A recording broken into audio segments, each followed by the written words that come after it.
You know, among Southeast Louisiana fishing destinations, boy, Delacroix has been a shining star for at least the past 4 or 5 winters. That was not true at all this winter. There were definitely some fish caught in the Delacroix area, but it just didn't live up to the standards we'd come to expect over the last at least half decade in that particular area. But let me tell you, that has changed big time. Captain Jack Payne and I have been trying to get together on a trip for the past couple of weeks, just haven't been able to work it out.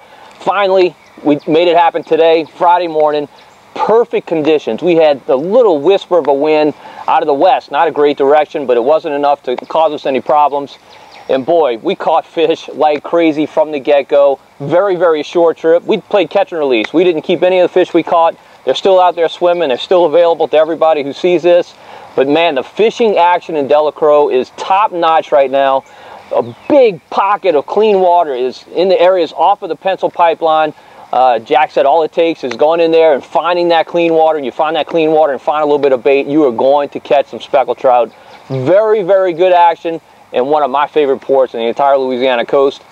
Check it out. It's just, you just got to hunt the clean water. It's like hunting the fish. If you find some clean water, there's just plenty of fish. I think they had more fish than I really thought they had this winter.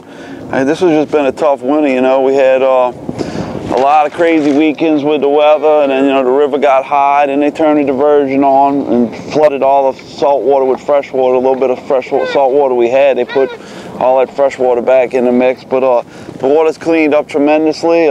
Springtime's here. The water temperature is 70 degrees in some places, and everything's turning on. I mean, like I said, the key is finding clear water.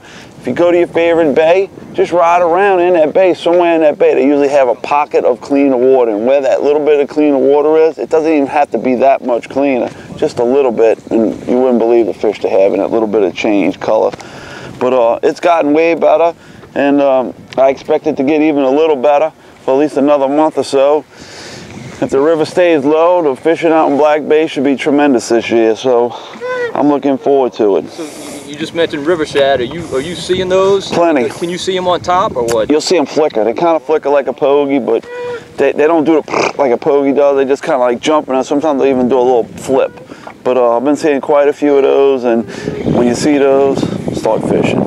The trout are very close to that, and that's why they're so girthy right now. I've been seeing some glass minnows and a few other little mullets are starting to show up and stuff, but most of it I've been fishing and looking for is those river shad. You just got to look close, and when you get on a big school, you'll see them flipping everywhere, but just one shad is usually what I've been seeing. I haven't seen big numbers of them jumping, but if you just see one flip, just fish around that area, because I guarantee you there's fish real close to those shad eating them up. Okay, when you do see that, how do you attack it? What's the best way? Strategy? The best trick is try to get upwind and float into them.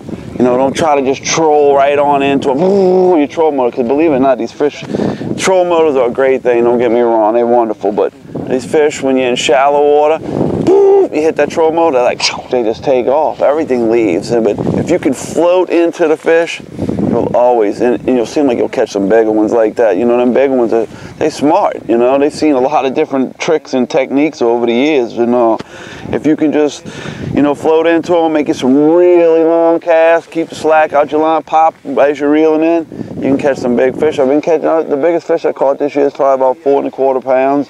I'm expecting to hopefully catch one bigger here coming up soon, because it's getting that time. But like I said, I think it's going to get much better here real soon. People are going to be wondering why you let all them fish go, Captain Jack?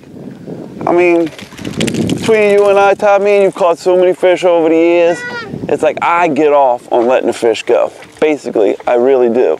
And the next thing I get off on is when I tell people at the marina where to go, and they come back and their wives hug me and say, Captain Jack, that's the first time ever that we caught fish, and you told us where to go, how to do it, and I can't thank you enough. You know, we've been out in this beautiful boat 20 times, and I think we caught as many as maybe 5 fish in all 20 trips.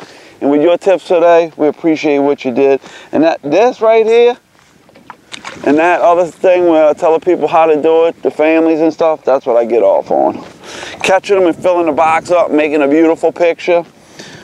Man, them days are over for me. You know, I got to do it because I'm a businessman and I run charters. But as far as me going out there and just smashing them and just for the beautiful picture, it ain't like that for me no more. It ain't about the kill no more. It's just about the hunting them down and catching them and succeed, and that's the thing for me.